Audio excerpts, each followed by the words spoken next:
What's going on, everybody? Trae for Justice back in the building, coming at you guys with a breakdown video that I found for the Lori Vallow Daybell, or Lori Daybell, I have no idea, but this is gonna be a breakdown to explain everything about the Doomsday cult that she was a part of and all of the stuff that you guys told me about in the comments that she did, because a lot of you made a good point. I probably should have found out what happened before reacting to the trial. That is my bad, but I actually want to know everything that happened because there are still a lot of gaps that I don't fully understand. So shout out to the Law and Crime Network, because they always have these really comprehensive breakdowns of what led up to the crime, and we're gonna get into this. No idea if the video is gonna be taken down. I tried to do something like this for the Alex Murdaugh case, and I think the video was taken down like immediately. So hopefully you all are seeing this. If not, I don't know what to say. But if you enjoyed the video, please like, share, and subscribe. Let's get right into it. Tonight, a nationwide search for two missing children has come to a gruesome end. Family members confirm that the remains found on Chad Daybell's rural property in Idaho are the bodies of his stepchildren. We're already getting into some really dark information. So you all told me that Lori's children were killed. But oh my God, buried in Chad's, what did they say, backyard or something? This is gonna be gruesome. Okay. Tied, layered plastic bag buried in a pet cemetery. A bucket atop human remains. Two cult leaders preparing for the Armageddon, and a string of suspicious deaths leading up to their arrests. This is the final chapter of Lori Daybell's story. Murderer, mother, and brainwashed cult leader. Chad, where are Lori's kids? Listen, just tell people what's happening. There's people around the country praying for your children. What? Praying for you guys. Why don't you give us answers? That's great. That's great. Dude, this is pure evil. Do you hear that response? She was their mom that raised them up until she just decided, yeah, I'm done here. This is not worth anything anymore to me. Listen to the coldness of this response right now, though. Like, brainwashed cult leader. Chad, where are Lori's kids? Listen, just tell people what's happening. There's people around the country praying for your children, praying for you guys. Why don't you give us answers? That's great. That's great. Being a good mom is very important to me, and a good wife, and a good What is worker, this? and being all those things together is not easy. So I'm basically a ticking time bomb. That's epic foreshadowing. Maybe not epic foreshadowing, but that's foreshadowing for sure. She's lost her mind. I don't know how to say it. We're LDS. She thinks she's a resurrected being and a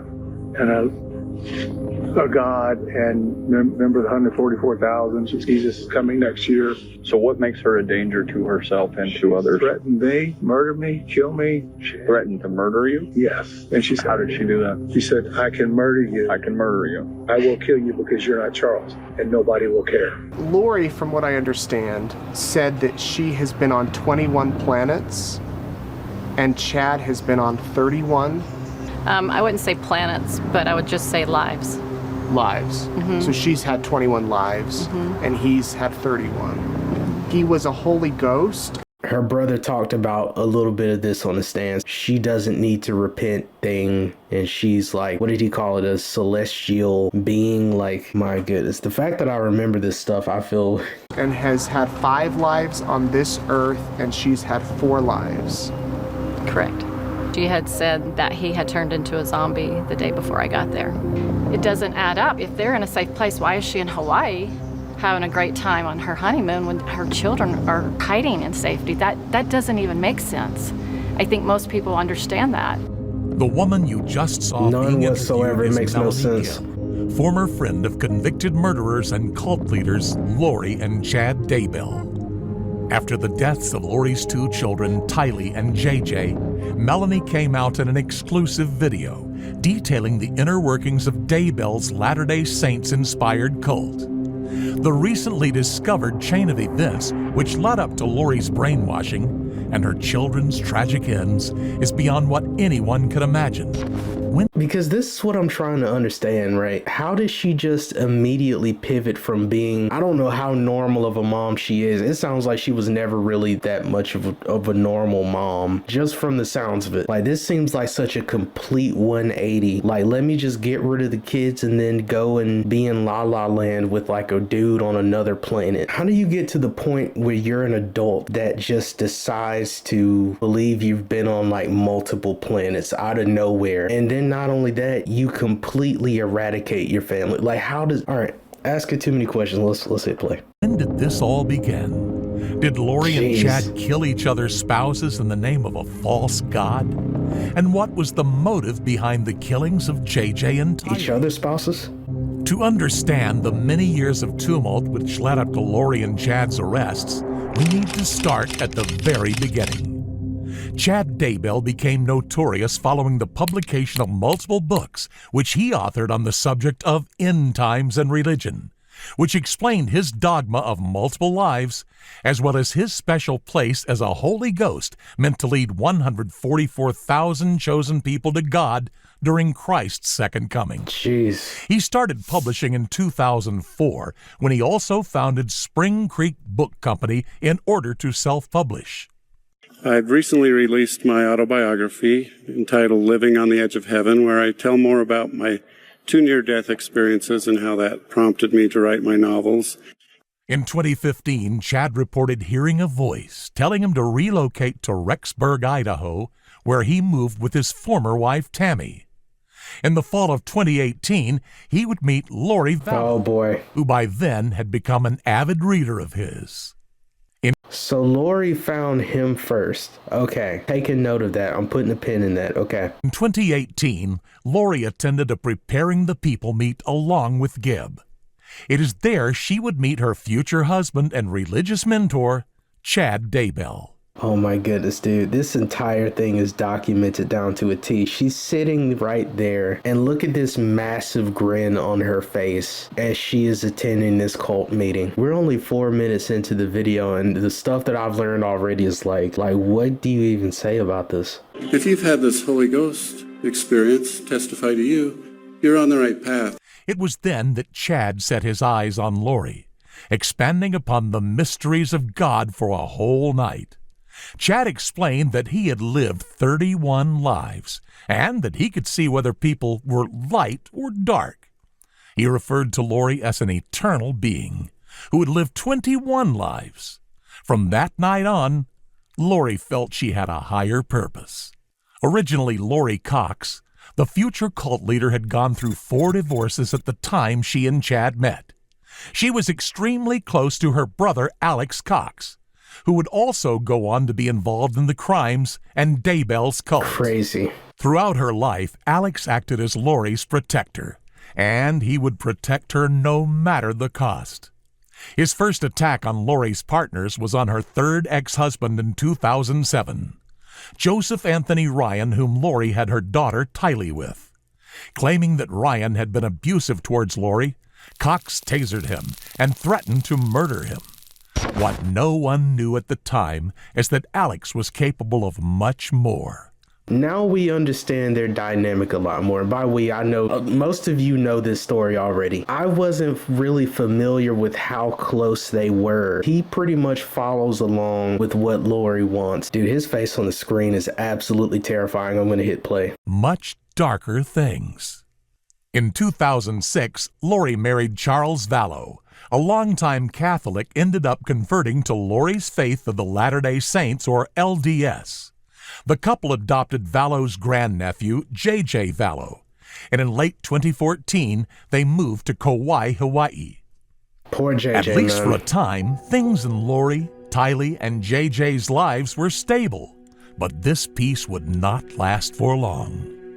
In February 2019, Lori had met Chad, and the pair would communicate daily, convinced that they had been married in 7 previous lifetimes. At the time, both Lori and Chad were married to different people. Around this same time, Lori would go on to tell Charles Vallow that she no longer cared about him or JJ, and claimed that she was the reincarnated wife of LDS founder Joseph Smith. She then vanished for terrifying, absolutely terrifying. And as you could see at the beginning when Charles was telling the police, like, yeah, this is what she's been saying about what she'll do to me and the family, I didn't know he was fully aware, like, yeah, she's definitely gonna do something. Like, I know for sure she's dangerous. She's so dangerous that he's called the police on her before. And once again, like I said, the fact that there's so much documentation about how insane she is, and she still followed through with eradicating her entire family. And she didn't just stop there. I heard she tried to, like, even get her niece or something like that. Like, she's earned her time in prison. Apparently Chad was sentenced to death. And now he hasn't received that punishment yet, but he's worked very hard to receive it. Let's just say that justifiably he's earned that. For almost 2 whole months, and Vallow filed for divorce, claiming that he was fearing for his life. She took all the money out of her bank account today. My truck had gone from the airport. She went to the airport and got it. So what makes her a danger to herself and to others? She threatened me, murder me, kill me. She threatened to murder you? Yes. And she's talking in a spirit, kill you. Spiritual. No, she's talking physically. I will kill you because you're not Charles, and nobody will care. So she at this point doesn't think you are her husband? She thinks I'm Nick Schneider. Who's Mick Schneider? I have no What idea. is that? It's the name she used. I don't know where it came from. What followed? Oh, geez. He said Ned. I thought he said Nick Schneider. That's the Ned thing. Okay. Vallow's claims is a sequence of lies, murders, and religious fanaticism, the likes of which no one could have seen coming. Curious? At The Decoder, we compile reliable sources and evidence to bring you the truth about high-profile true crime cases. If this video is answering your questions about this unbelievable case, make sure you check out our other work. Your support is what keeps us going at The Decoder. Absolutely. The 31st of January 2019 was the beginning of the end for Charles Vallow. Police body cam footage shows him pleading with Lori to ask for mental health help, at a time when Lori's obsession with Daybell's cult was beginning to concern her husband. So what's going on tonight? Can't get in touch with my kids. How old are your kids? 6.5 and 16. Okay. Oh, no. How long have you been trying? 2 days. So what makes her a danger to herself and to others? She threatened me, murder me, kill me. Yes. And she said, How did she do that? My bishop right there is in the car. He was on the phone with me today when she said, I will have you destroyed. Was what she said there. Okay, that's not a threat to kill you. Yesterday was a threat to kill me. Okay. What did she say yesterday? She said, you're not Charles. I don't know who you are, what you did with Charles, but I can murder you now with my powers. Law enforcement, however, it is so much darker when you hear Charles actually explain what she was saying to him. But do you hear this? He hasn't talked to his kids in a couple days. I think this means, feel free to correct me. I don't know if I'm following the story perfectly, as I tend to do. I think the 2 kids are with Chad, are they not? But either way, the fact that they're not with Charles means they're not safe. Never mind, I forgot. He came there to pick up JJ to take him to school, and Tylee was there too. Okay, got it. Considers to be of sound mental health, and the incident was dismissed. What? In February 2019, Vallow filed for divorce, claiming that his wife would kill him if he got in the way of her mission. In the early summer of 2019, Vallow went to the police once again over Lori's threats. Right. He said, psychologically, she's gone. Something has happened to her. But Vallow was not listened to, and on the 11th of July 2019, he was shot and killed by Lori's brother Alex in his Arizona home.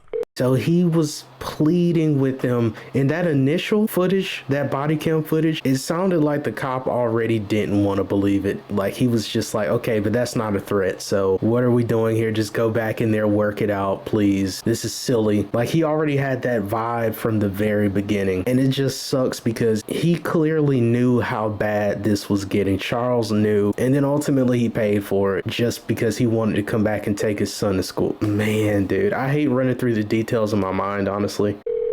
Fire department, what is the address of the emergency? 5531 South Four Peaks. And is that a house in Chandler? Yes. And what is the emergency? I shot my brother-in-law. Okay, what part of his body Listen is how injured? calm he is. In the chest. Okay, is he awake and responsive or unconscious? Unconscious. Okay, is he breathing? I can't tell. Okay, are you willing to go over to him and check? Sure.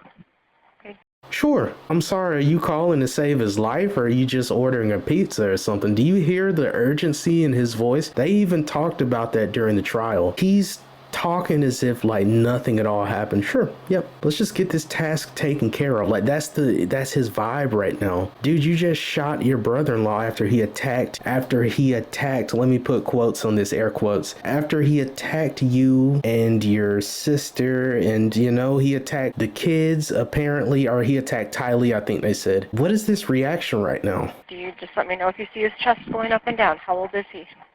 It's not moving. He's 60. Okay, and are you wanting to start CPR? Of course No, not. I don't know how to do that. I can walk you through it. Okay. Where's the gun now? It's in the other room. Okay, just keep going with those compressions. Petey, did you have any other questions? Yes. What's your name, sir? My name is Alex.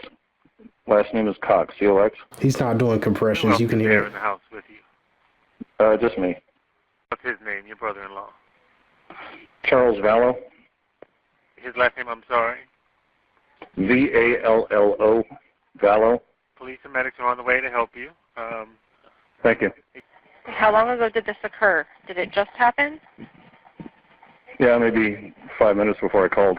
There's so much indifference in his tone. I know I keep saying that. Like, this dude is talking as if it's a casual little afternoon situation. Like, At that point, however, it had been confirmed that Vallow had been dead for at least 40 minutes. Who else is in the house? No one else is in the house. Okay, just have a seat right there. Let's get FD in here. Yeah. Have a seat. Yeah. 18 feet secure. We got the gentleman out. You have some ID on you, sir? Yeah. Yeah, sure. What happened today? How did it get to this? I don't know. He was enraged. What's going on? What happened? Oh. He was talking with my sister earlier. No, what happened today, though? Like, just in the last 20 minutes. He came at me with a bat. Okay. Was he living here or No. visiting? He came to pick up his son. Okay, is the son inside? No. My sister took him to school. Okay, so it was just you at the house? Yes. And he came, how long, what time did he come to pick up the son? I don't know, 20 minutes ago maybe. Okay, so you know who he is, let him in? Yeah. Okay.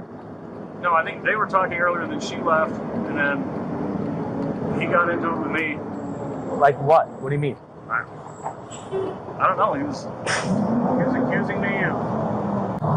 Even the cop is getting kind of annoyed with the vagueness and the nonchalant behavior. Like, you can tell you can see a little bit with his hand movements. He's like, well, what do you mean? Come on. Like, what are you saying right now? Even he can tell, like, dude, can you say this? This is like a major moment. You've just killed someone and you should explain what led up to that. But instead, he's just like, just take my word for it. It's something happened. Something happened here, and he was mad, so just something. What are you saying right now? And she took the kids to school? Okay. He was just yelling at me. Okay, what was he yelling at you about? He got my sister because I've broken up the tussle with them earlier. And he told me not to interfere anymore with them or I'd pay. And he came at me with a bat. Okay, so he showed up in the house with a bat in his hand? No. Okay, so... There was a scuffle earlier with my sister and my niece. My niece got involved. But earlier meaning earlier this week, earlier this morning? Just this morning, before they left. Before your wife left? My sister. Before your sister left? Yeah. Okay, who lives here with you? Nobody. I don't live here. My sister lives here and my niece lives here. And you're just visiting? I was visiting for the night. Okay, so you're over here visiting your sister and your niece? Yes. Okay, and there was a tussle between your sister and her husband? Yes. And does the husband live here or no? No. Okay.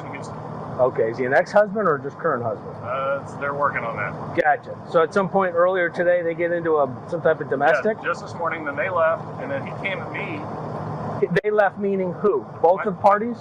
Yeah, my sister took my niece and my nephew. So they left? Create some space for him, and then he came at me. Okay, but did he leave also? No.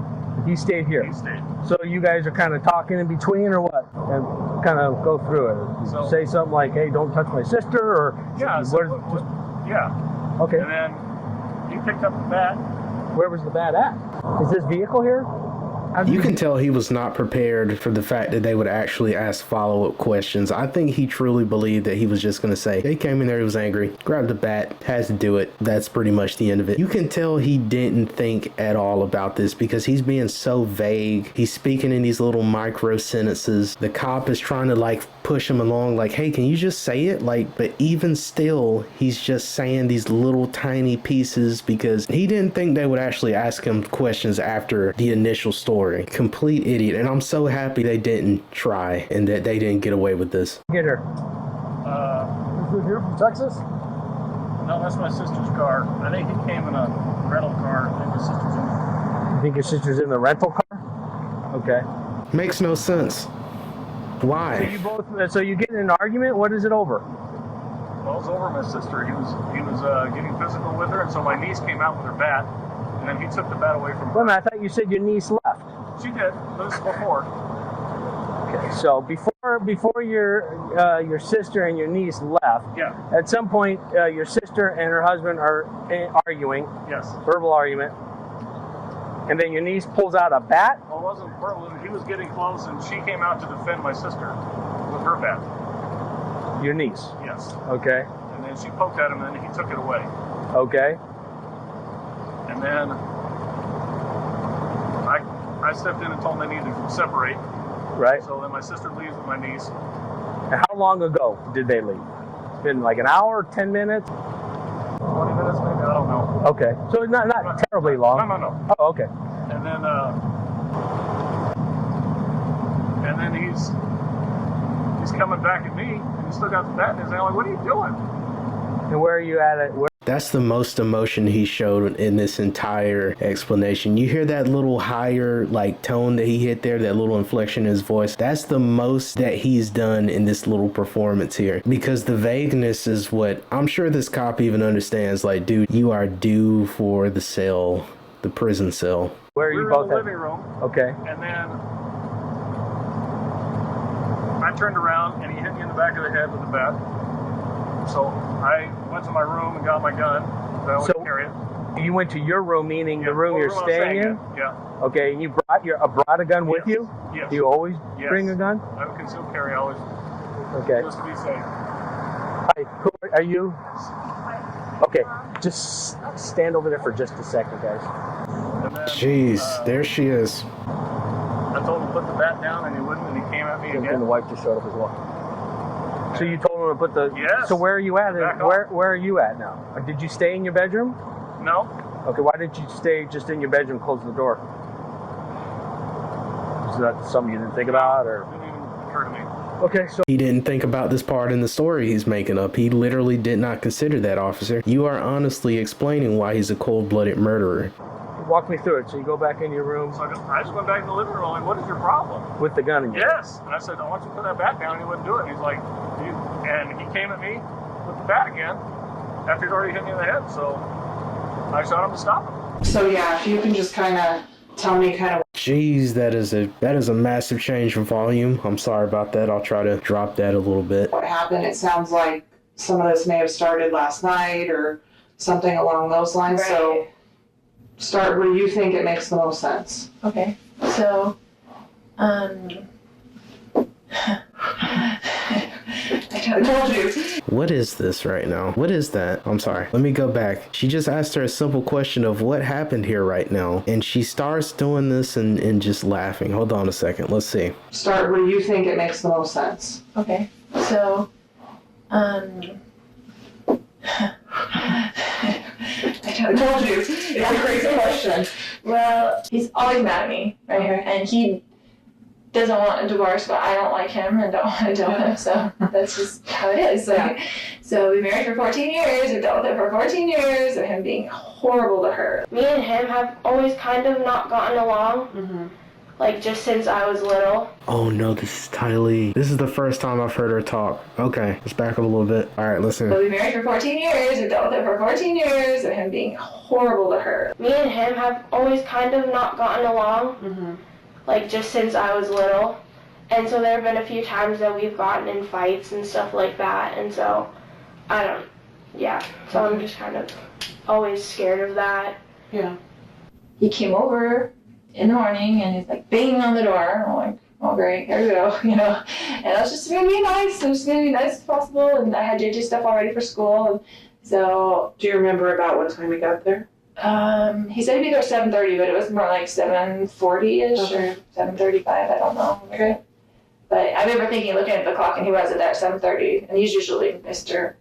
On time. Yes. So I was like, okay. I think somebody told me this. I think Tylee was in on it, unfortunately. I think Lori prepped her to say this kind of stuff. Now, maybe they did have like a relationship where they argued a lot. I'm not even disputing that part. And I might be speaking too early because we haven't heard all of her interrogation or questioning. It sounds like Lori and Alex probably prepped her to say this stuff. Even sadder to be in this kind of situation. I don't know if her and Charles have always had like a bad relationship, so maybe she didn't care that much for him. But even still, here her mom is prepping her to say this stuff to officers. Her uncle is making her do this. Pure darkness. I don't know how else to explain it. Just pure darkness all around this situation.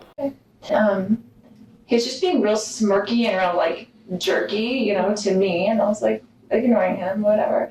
And so he was smirky and jerky. Like, your brother lives there with you? No. Okay. He had stayed No with idea me what that last night means. because I was worried he was gonna come over and cause trouble with me. Okay. And just wanted someone else there, like my brother there, because I trust my brother. And so this morning he comes back in and... He comes back in, I wouldn't give him his phone. He was screaming at me to give him his phone. He was very worried about whatever was on his text that he did not want me to see. And so I was just holding it there, and he was screaming at me. And I was kind of walking towards around the house with it. I'm sorry.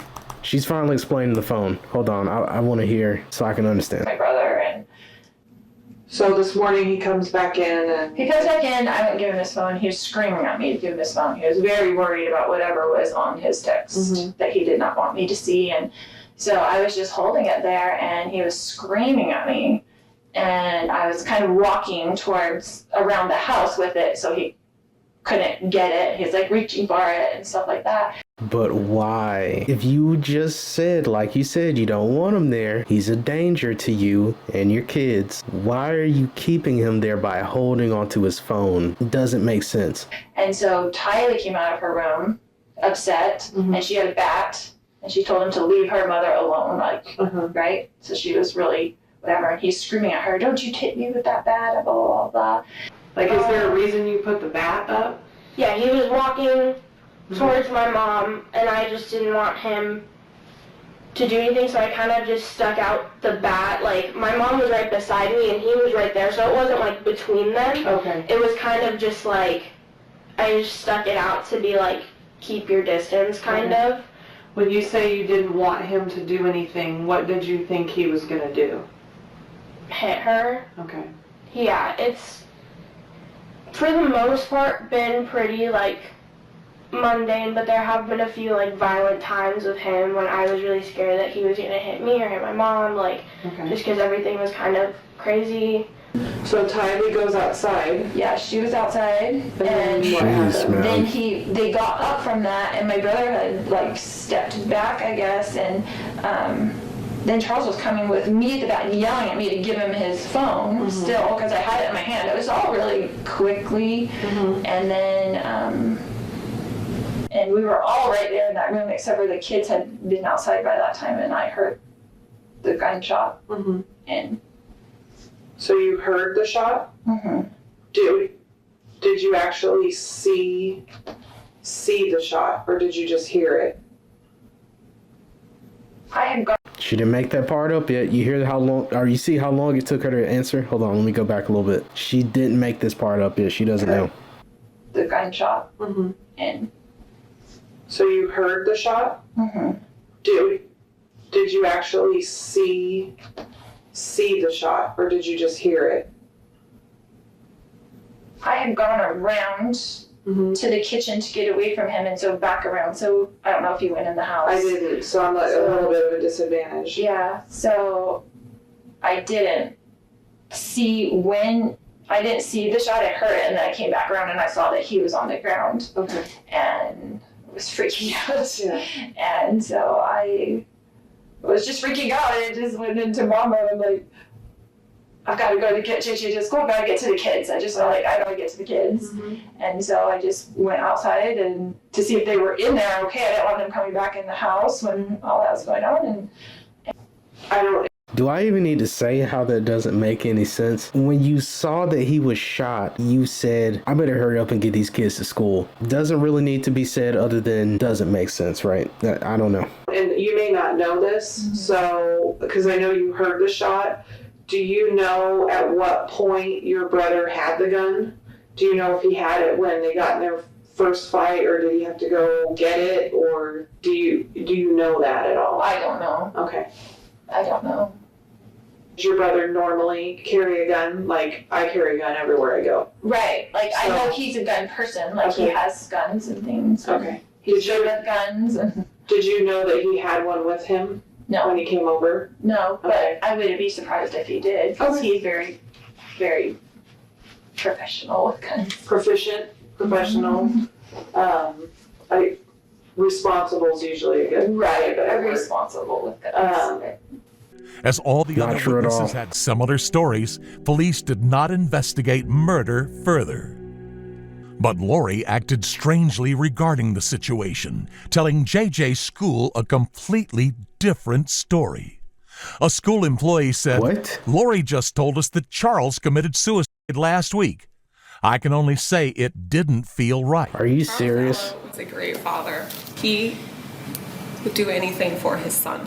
The staff at JJ's school says JJ wasn't told about his father's death until August 2019. This is what I'm saying. Nothing that she did made any sense. Now, this isn't the first time Lori has lied about this situation. She did the same thing when it came to the life insurance, where she told them a completely different story, which is that it was an accident. And now here, oh, it wasn't an accident, it was suicide. So that's 3 different stories. They worked hard for prison. Would be his last day in the classroom. He came in very angry. The whole day he kept saying, "My dad's not dead. My dad's not in heaven.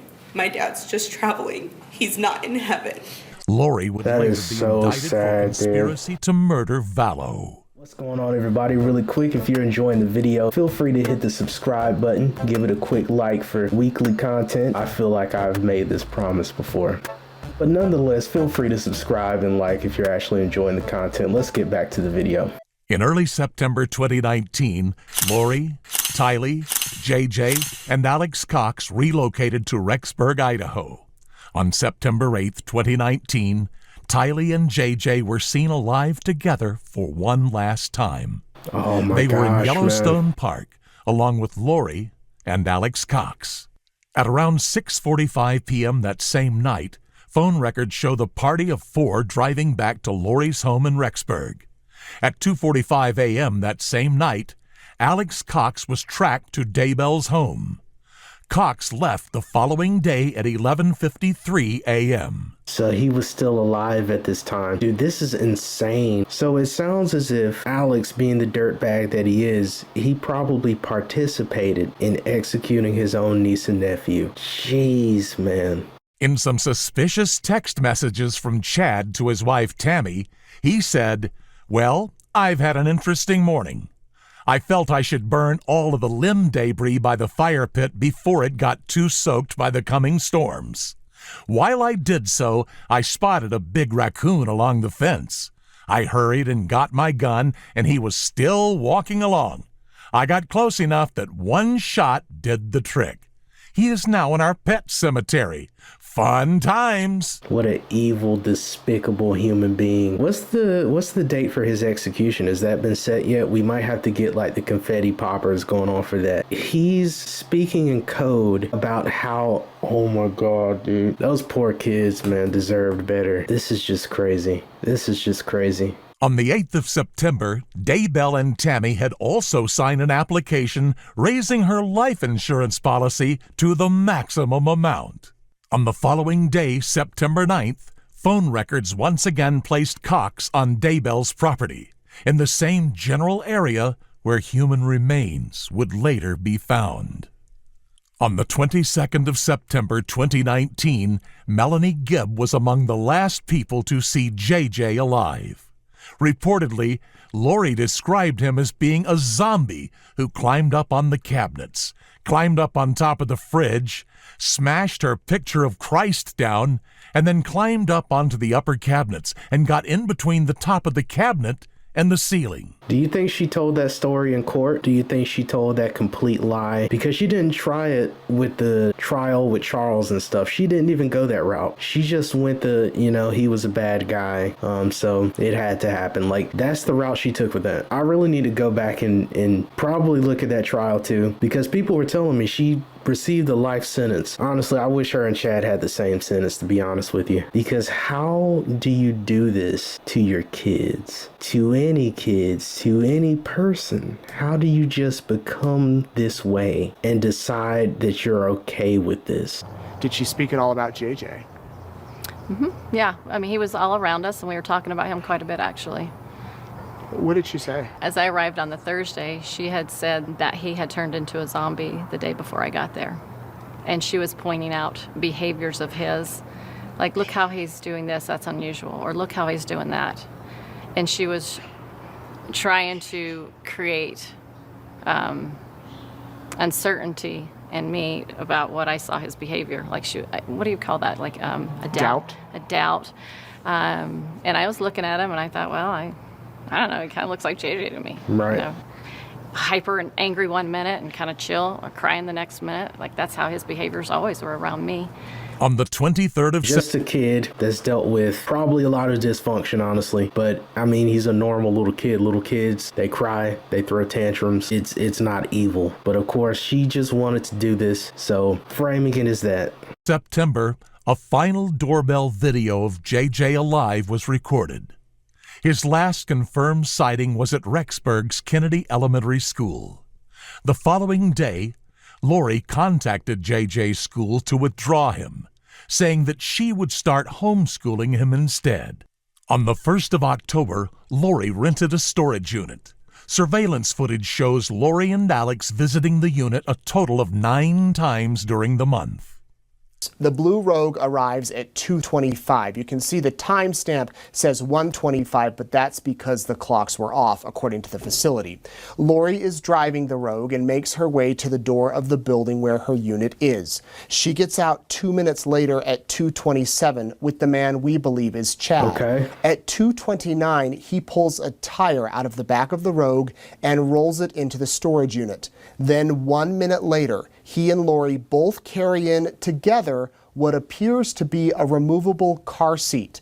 They put it in the locker, shut the door, and leave the facility at 2:32. Their entire visit is just 7 minutes. So why does this matter? Well, that same day, Brandon Boudreaux says that he was shot at in Gilbert, Arizona around 9:30 that morning while coming home from the gym. Wait, Brandon Boudreaux. That's the last name of okay, so I know there's a trial coming up for Lori. This must be where she tried to execute, I think it's like the husband of her niece. Hold on, let's back up a bit. This is just crazy. Like, she's going around town just killing her family members, casually killing them with her new boyfriend.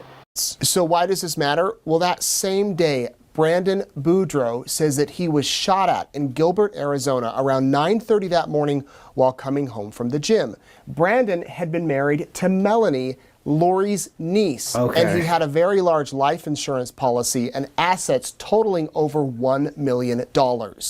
They're going around collecting life insurance policies. How did they find out? How did she even know? And how does she know that she would get the life insurance policy? Like, what is happening right now? How did she know that he had $1 million life insurance policy? Oh boy, we're gonna find out her niece was in on this. Let's earlier, Melanie began spending a lot of time with Lori and her religious group. Then Melanie suddenly demanded a divorce from Brandon. The bullet missed his head by inches, and police say the person who shot at him was driving a Jeep registered to Charles Vallow. There it is. That same day, Lori purchased a ring on Amazon, the same one she is wearing in her wedding photos with Chad. A week later, Tammy Daybell called the police on a shooter outside her house. Court documents later indicate Alex attempted to shoot and kill Tammy that day. 10 days later, Tammy died in her sleep. Chad claimed that she had retired the night before with a terrible cough and died in her sleep. They really are mass executing the people around them. No care in the world. Driving around shooting family members, shooting ex-wives, ex-husbands. And now I'm finding out Lori's niece is in on it too. This is a legitimate cult, dude. Now what I want to know is, at any point in time, was it revealed, like, was there like a group chat or something, or it's a recording of like them talking about it? Because we know it happened. The fact that all of this is being structured in this way where it's like, okay, your ex-husband, I'm going to get him, and by the way, Alex will do this to the kids, and it's probably out there. I'm sure like in the first trial with Lori, they may have talked about it. But so she already posted on Facebook that somebody shot at her. He failed once again. I'm so glad he's a bad shot. But unfortunately, what, did he poison her or something? Jeez, man. In a very recent release of the autopsy results, it has been found that Tammy died of asphyxiation at the hands of another. On the 5th of November 2019, I cannot believe this story, man. 2 weeks after Tammy's death, recent widowers Chad and Lori Daybell got married on a beach in Hawaii. Look at this picture right now. If you had no idea what they had done beforehand, you would think, oh, this is just a beautiful moment. You would not think that these are just two insane Looney Tunes, cold-blooded killers standing on a beach pretending like everything is okay. You wouldn't even think it.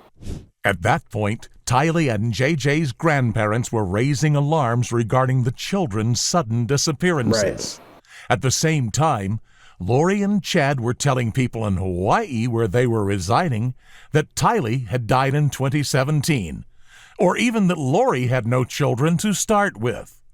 These combined factors drew the police's attention. Nice. On the 26th of November, police raided Lori's storage unit. Inside it, they discovered the missing children's belongings. There was some winter clothing in a couple of boxes, a couple of children's bikes, and in the winter clothing there was a couple personalized blankets. It had the pictures, looked like family pictures that were sewn onto the blankets. Okay. The next day, they served a search warrant for Lori and Chad's Rexburg residences. When the authorities arrived, however, they found them deserted. On the 6th of December, Melanie contacted Rexburg police. Supposedly, JJ had been residing with her.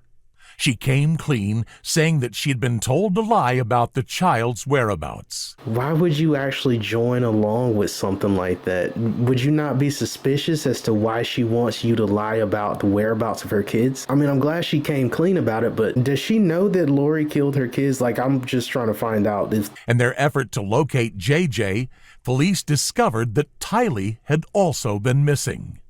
5 days later, as police were beginning to gather evidence in the Daybell case, Tammy Daybell was exhumed, and an autopsy was performed on her body. The results, however, remain unknown to the public. On December 20th, police announced JJ and Tylee's disappearances as possibly linked to Tammy Daybell's death. Right. Chad and Lori are named as persons of interest. But they stay quiet. In spite of a $20,000 cash reward offered by the children's grandparents for their whereabouts and Daybell's family pleading for him to cooperate with law enforcement, both he and Lori refused to utter a single word. Chad, where are Lori's kids? What happened to Tammy, Chad? Like, look at these Can you dirt tell us what happened to bags. Tammy?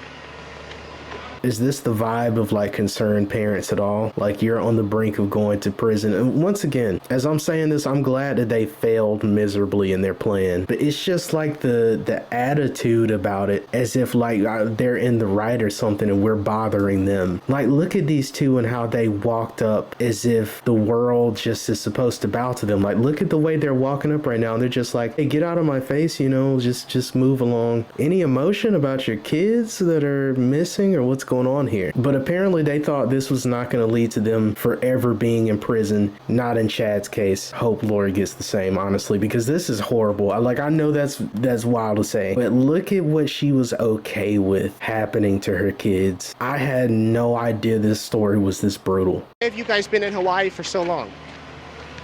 Listen, just tell people what's happening. There's people around the country praying for your children, praying for you guys. They Why don't don't care you give us 1%. answers? That's great. That's great. That's great that they're praying for you, praying for your kids. What? You have nothing to say? Did you do something to your children? Are your children still alive? That's a simple question. I've got 3 kids of my own. I can tell you every minute where my kids are at. Where are your children? What do you guys plan to do now? Are you you have 5 days to get your children in front of a judge in Rexburg, then what? Are you guys innocent of any crimes? Have you committed any crimes? They can't even answer that simple question. I mean, they're not going to answer any of them, but can't even answer that, huh? You guys have a lot to say on your podcast. You don't have anything to say now? Lori? That reporter is amazing. I think I've seen him in some videos before. That reporter is amazing. Failed to present JJ and Tylee to Rexburg's health department, a $5 million warrant for her arrest was produced. She was seized and brought back to Idaho from Hawaii. Nice. On the 20th of February 2020, she was charged with 2 felony counts of desertion and non-support of dependent children. On her first hearing on the 6th of March, her bail was lowered and set to $1 million. In May 2020, an exclusive interview with Melanie Gibb was released, discussing her time with Lori and Chad Daybell. Supposedly, Lori had said of JJ that he was in the way of her and Chad's mission. Also, in May 2020, on the 8th, Alex Cox died of natural causes. Even I highly doubt that. I mean, they're saying that he did. I have doubts. But what she just said, what the friend of Lori said, it lines up with what Charles was pleading with the police about, which is her saying that, yeah, these kids are in the way, and she just wants to run off with her cult boyfriend. Man, the hindsight in a situation like this is just crazy. Night before his death, Cox reportedly said, "I think I'm their fall guy." He would have been essential in finding out what happened to Tylee and JJ. On the 9th of June 2020, police searched Daybell's Rexburg property. Within hours, they found human remains. They removed the rocks, and underneath the white rocks was some thin wood paneling. Okay. And what did you observe them do with that paneling? They removed the paneling. Okay. And then what did you observe? Oh my gosh, man. Initially, as soon as they removed the paneling, I could smell the odor of a decomposing body. Once they removed some soil, there was a black, what I can best describe as a black plastic bag with a round object protruding through the dirt. Okay. Oh my God, man. What did you observe the ER team do after you saw that? They dug a little bit more around the round object, which appeared to me to be the crown of a head, protruding through the dirt. They used a small, sharp instrument to cut through the black plastic. Okay. And what did you observe when you did that? Oh man, am I ready to hear this? Am I even ready to hear what he's about to say? There was a white plastic underneath the black plastic, and they also used the white instrument to cut through the white plastic. Okay, and what did you observe when they did that? I observed what looked to be brown human hair. Okay. It was what appeared to be a small body tightly wrapped in black plastic, covered in duct tape. Jeez. Okay. I'm pointing to a fire pit on Mr. Daybell's property, just northwest of the fire pit. There is what we've referred to the pet cemetery, and it's just north of the pet cemetery where I helped excavate. What did you observe? I had been away from that area, but when I returned to that area, they had already dug down and located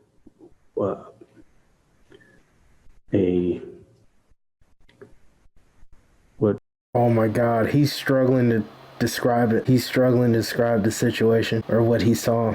What appeared to be a mass of burnt flesh and charred bone. The initial body that was found was JJ. A photo of JJ taken on September 22nd, 2019 shows him wearing the same red pajamas that were found on his lifeless body. And what you just heard the detective describe as a burned mass of flesh and bone was what remained of Tylee Ryan. Chad Daybell was also taken into custody on the 9th of June, 2020. His bail was also set at $1 million after next day's hearing. During Daybell's hearing, a recorded phone call between Melanie Gibb and Lori was released. In it, Gibb presented concern for JJ and Tylee. The conversation saw Chad and Lori confronted by a member of their group for the first time. Hello, sweet Melanie. Hi, Chad. Hey, Lori. How are Hey, you? let me put on speaker. Oh, okay. So some of the cult members were not into killing and stuff. It just seems like Chad and Lori were the only ones that were down with slaughtering family members and other people. All right. We're enough with the phone. How are you guys? Chuckling about it. We're okay. How are you doing, babe? I'm doing pretty good, thanks. I was wondering, where are you guys? We're just hanging out. Hanging out? Are you in Idaho? We're in Idaho. Oh, okay. I just wanted to ask you a question, if you don't mind, Lori. Yeah, of course. I want to know, you remember we talked about JJ going to Kay's house, and you told me they went there, and now he's not there? I was wondering what happened. Well, I had to move him somewhere else because of her actions. So Was she doing something? Like, was she trying to come get him or something? Or, like, trying to kidnap him? well, she said that lots of times before, but Okay. When I asked Chad the other day, I was like, hey, where is JJ? And he said, for my security, he didn't want me to know. So is there a reason I should be in danger to know where he is? Oh my God, that was honestly a threat. For her safety, you shouldn't know, because then they might do the same thing to her. He is? no, it's nobody. It's his danger. It's the danger that there's people after me. Okay. We just felt that if you knew, that puts you in a danger. Well, just in a bad position. Yeah, bad position. Everybody, if they don't know anything, then they don't have to say they know. Right, so you're just What does that mean?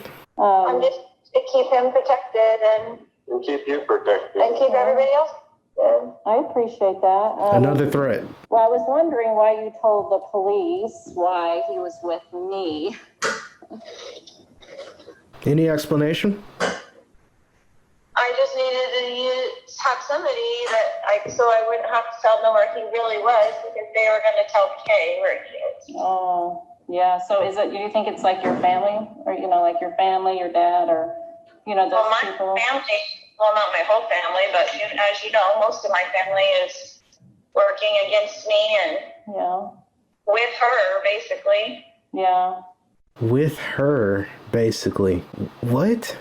Is JJ safe? He is safe and happy. I did have a question. Pure evil. I asked Al at one point, your brother, if I wanted to know, like where he was, and he said I did not want to know, and that he could not be found. So what does that mean? I don't know why he would say that, but it's the same story. Like I don't even want Al to know. I don't want anybody to know, so that nobody has to be worried about it. You haven't showed me anything. I don't know why you're being controversial to me, or if you're recording this conversation for the police or whatever. I don't know what your intention is on this phone call. But I love with all my heart, and I have forever, and I will always love you. I appreciate those words, but if you really loved me, you wouldn't have told the police that I had JJ with me. Flashing. You see the grandparents sitting there taking all of this in, and it's true. Like, why are you beating around the bush with saying where your kids, your children are? I mean, at this point, we know why, right? But I'm sorry, this made my stomach twist right now. Do you see how she just stepped out? Look at this, how Lori walked out right here. Told the police that I had JJ with me. Flashing forward to the 7th of October, she 2020. Just skipped forward as if this is like a little stroll through the park. That is so upsetting, dude. She killed her kids and is skipping along like she's just walking around and oh my goodness. Okay, let's hit play, hit play, hit play. Law enforcement released Charles Vallow's murder case. Lori was accused of conspiracy to murder her ex-husband, on top of her other convictions relating to Tylee and JJ. But in another turn of events, on the 11th of April 2022, Lori was deemed psychologically unfit to stand trial. A week later in court, Lori refused to speak. Her attorney asked for a not guilty plea to be entered on her behalf. Your Honor, she intends to remain silent. However, on the 26th of May, the prosecution announced that they will be pursuing the death penalty for Lori as well as Chad, whose death penalty pursuit has been announced earlier this year. At this point, Chad is also accused of Tammy's first-degree murder. Lori's trial began on the 3rd of April 2023. There's no release date for Chad's. No one except for Lori and Chad Daybell, as well as the deceased Alan Cox, will ever truly know what happened to the unfortunate JJ and Tylee. The children's manners of death have not been released, and when it comes to Tylee, it is unlikely that we will ever know unless either of the Daybells decide to break their unrelenting silence. What is known is that based on the state of Tylee's body, she had been cut up and burned prior to being buried. Strikingly, it is known that Daybell used to work as a grave digger. Dude, look at this face here. That is pure evil as well, isn't it? As for a motive for the killing of the two innocents, well, no one really knows. Friends of Lori suspect that Tylee was viewed as a liability, that having been there on the day Charles Vallow died, she might have known too much about her mother's and uncle's involvement. Others believe that the children represented some of the dark spirits that the Daybells claimed to be seeing. Perhaps that in itself was a good enough reason for the fanatics to end their lives. What remains clear is that no matter Chad and Lori's eccentric beliefs, there is no right reason for killing two children. There is no reason both their spouses should have died. And there is no good reason for the chain of destruction that the Daybells have left in their wake. So this is everything that actually happened. My mind is blown and I just feel so sad for these kids. Charles, just everybody that was in their path of destruction pretty much. My battery is about to go out, so unfortunately I gotta end it. This is a horrible story. I'm glad Chad got what's coming, or he's about to. But if you all enjoyed the video, please like, share, and subscribe. Hope you did something good for somebody today. Hope somebody did something good for you. I'll catch you all in the next one. Peace.